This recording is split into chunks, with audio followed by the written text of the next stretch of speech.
Hello mga kadi, welcome back sa Din's Kitchen Diaries. Karon magluto ta og gulay.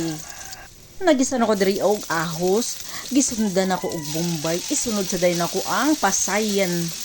Igisa-gisa lang ni siya. Hangtod mo medyo mupuwa. Pagkataw-taw ilunod na ang mga gulay nga inad-ad. Asinan, botangan og soy sauce, botangan og oyster sauce, tagakan og shrimp flavor. Unya igisa-gisa. Okay, kayo na to aron matarong sa ka-distribute ang mga gitimpla. Unya tabun na to kadali. Matik abri na pod kay matik man pinamatik man just akong gisuwayan og luto na ba ang kalbasa ya tilawan taning kamay. Unya dili dapita luto na. Ato na sa nang isunod og luto ang atong pasayan. Gimarinate na ko ang pasayan, gibutangan og crispy fried breading mix. Pagkahuman gipaligid na ko sa breadcrumbs, direct na dayon giprito. Nya din dapita may pagkamatik man ta diretso bali. Mas ni matik pag ito ato na dayon ning haonon. Paghaon na to, pulihan day na to.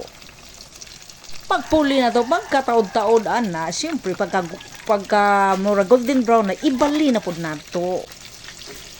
Unya ka pinamatik malagi pagka humagbalian na pagka humagbali ang buhaton ana balik-balik na lang ko ano sige na lang yung balik-balik pagka humalaan nagbalik pagkatudtod haon na sad ka yun ana man gid ang pagluto sige lang balik-balik mo nang makapundra gid siguro mo sige balik-balik na ko din nya butangan na sa nato balik matik luto na. Ingon ani ka gwapa akong giluto, di ba? Mao ni akong ipabaon sa akong anak. O diyan na say apil nga gulay. Ginisang gulay nga gisubakan ya og pasayan. Na agutay daghang pasayan. Gara. Bitaw hapit na ni mahurot na pa ba kay supply ani. Onya mo na ni mga kadi na luto na jud nako, na prepare na gid nako, na andam pa gid nako. Grabe ya.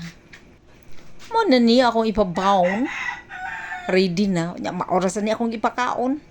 Nya dili lang tama na akong video. Salamat sa nagtanaw.